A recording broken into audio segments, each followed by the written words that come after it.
All right, sparklers, it's time for The Gold Mine, a personal diary where I talk about the real challenges and triumphs that we face as entrepreneurs. My goal is for all of us to feel a little less alone on this journey and a little more inspired to keep going. I was recently interviewed by Rapaport for an upcoming article about how to best reach luxury customers in 2025. Don't worry, I won't spoil what I shared because that's their story to tell. But the conversation that I had with the reporter really left me reflecting on something that I do think about a lot. What does brand mean today? Brands used to tell us what to desire, but today, the good ones at least, show us how to belong. The shift from timeless slogans to viral moments reflects not just a change in media, but a change in what we as consumers value. And as entrepreneurs, this evolution really also impacts every part of how we need to show up for our customers, how we tell our stories, and how we connect. If you've ever felt overwhelmed trying to navigate this new landscape, you're not alone. I've felt it too.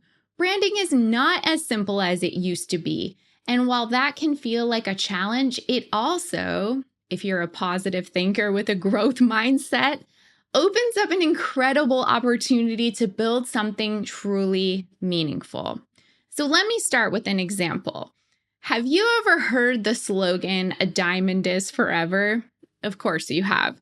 It's arguably the most famous advertising slogan of all time, created by Francis Garrity for De Beers back in 1947. It was genius for its time. Timeless, romantic, product-focused in a way that made us all believe a diamond was the ultimate symbol of love and commitment. Fast forward to 2025. And that kind of slogan feels a little bit like an artifact from another world.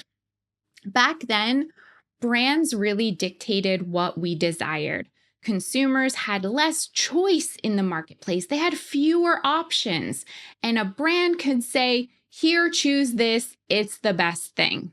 But today, brands, the successful ones, they're not telling us what to want. They're showing us how to belong in this complex, uncertain, and complicated world.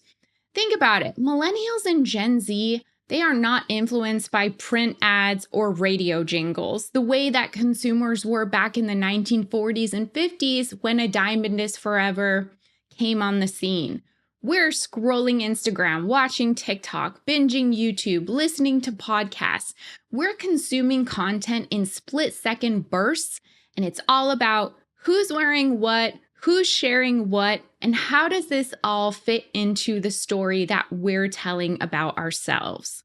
In my opinion, a slogan like "A diamond is forever" doesn't work the same way anymore because as consumers, we don't really care about forever. We want now. With so much uncertainty in the world, who's thinking about eternity? We're thinking, how can I mix luxury with what I already own? How can I be creative, self-expressive, and aspirational without looking like I'm trying too hard or following some kind of directives that a brand is trying to tell me to do?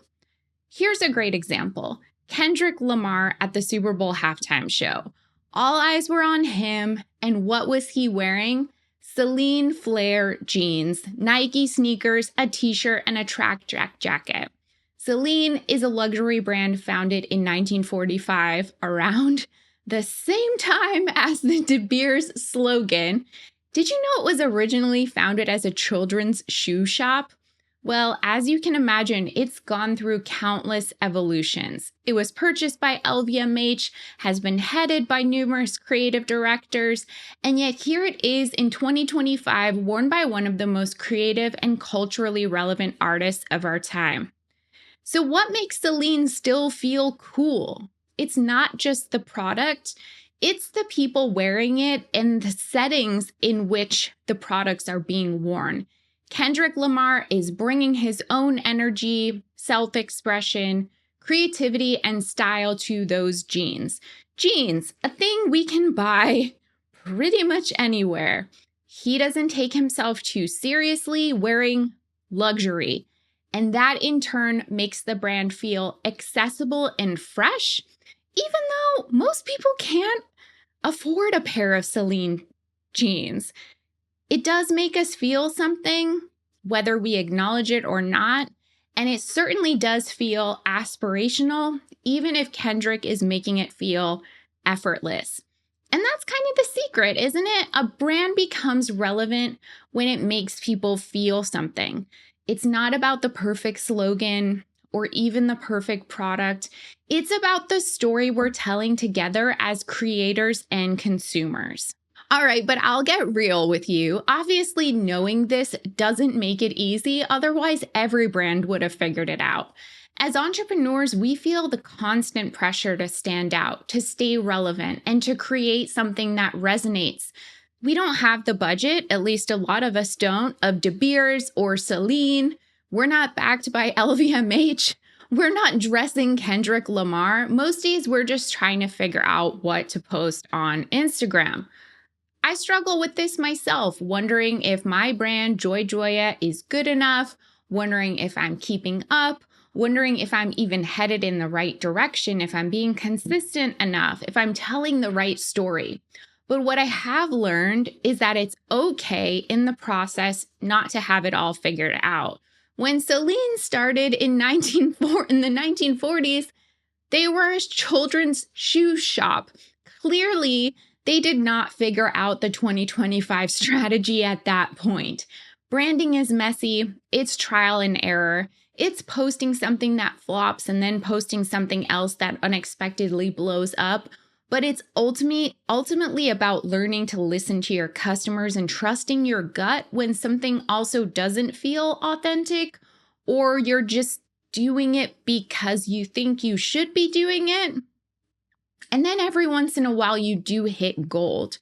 Maybe it's a post that gets shared 100 times, or a new customer who tells you that your brand feels special in its current iteration.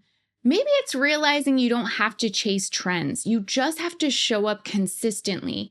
Keep telling your story again and again, and then connect with the people with whom that resonates and with whom they believe in what you're doing. The brands that thrive today aren't necessarily the ones that are shouting the loudest, because no matter how loud you shout, there are so many brands shouting. What is even the point in trying to be the loudest? The ones that are thriving are the ones that invite us into a conversation. They make us feel seen and understood. As entrepreneurs, that's something we can all do. No big budget required, just a little bit of creativity, acknowledgement of the fact that we shouldn't take ourselves so dang seriously. So what does the future of branding look like? If you ask me, the brands that will last will be the ones that don't just tell us who they are, they let us become part of the story. So you're not even just selling a product, you're creating a feeling, a community, and a sense of belonging. If you're out there trying to build a brand, I hope this reminds you that you're not alone. We're all figuring it out. One post, one email, one story, one connection at a time. And even on the hard days, I want you to remember this doesn't have to be a perfect exercise. You just have to be real, authentic, and keep showing up. So let's keep showing up, let's keep creating, and let's keep building those brands that make people feel something. Thank you so much for watching. If you found this video helpful, please like, subscribe, and check out my other videos for even more tips.